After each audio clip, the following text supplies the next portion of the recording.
যে জামার হাত গুটিয়ে নামাজ পড়া কি এবং জামার হাত গুটিয়ে নামাজ পড়া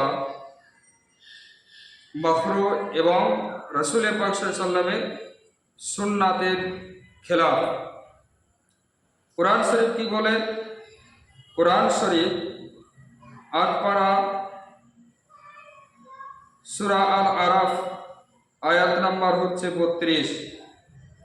আল্লাহ রাব্বুল আলামিন বলেন, কুল মান হাররামা জিনাতাল্লাহি আল্লাতী আখরাজা লিইবাদিহি ওয়া তাইয়্যিবাতি মিনার রিজকি কুল হিয়া লিল্লাযী আমানু ফিল হায়াতিদ দুনিয়া খালিসাতান ইয়াওমাল কিয়ামাহ কাযালিকা নুফাসসিলু লিআয়াতি লিকওমি ইয়ালামুন।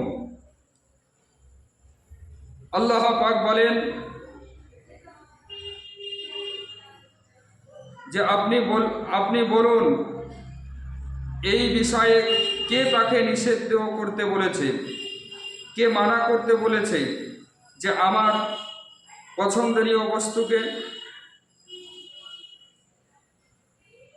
পবিত্র জীবিকাকে আপনি বলুন সেগুলো দুনিয়ার মধ্যে ঈমানদারের জন্যে আর কিয়ামতের দিনে বিশেষ করে তাদের জন্য আমি এইভাবে জ্ঞানীদের জন্য নিদর্শন সমূহ বিশেষভাবে বর্ণনা করি। আল্লাহ তাআলা আরও বলেছেন যে ইয়া বানি আদমা খুযু জিনাতিকুম ইনদা কুল্লি মসজিদ, পারা নাম্বার 8 সূরা আল আরাফ আয়াত নাম্বার 31।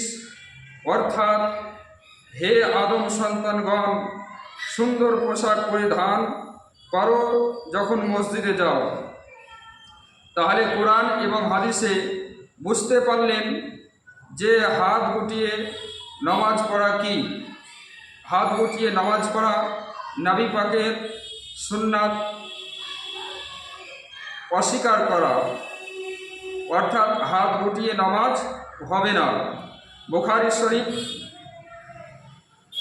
এবার আসুন হাদিস। বুখারী শরীফ প্রথম খণ্ড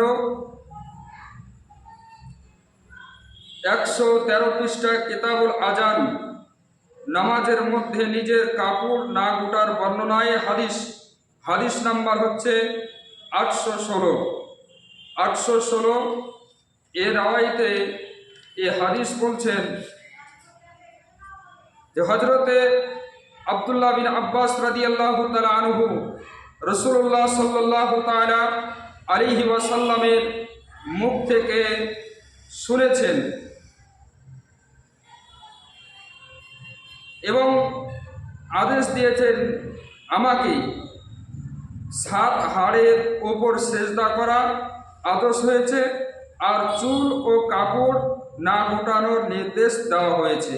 তাহলে বুঝতে পারলেন হাত গুটিয়ে নামাজ পড়া মাকরুহ, অর্থাৎ রাসূল পাক সাল্লাল্লাহু আলাইহি ওয়াসাল্লামের সুন্নাত অস্বীকার করা হয়।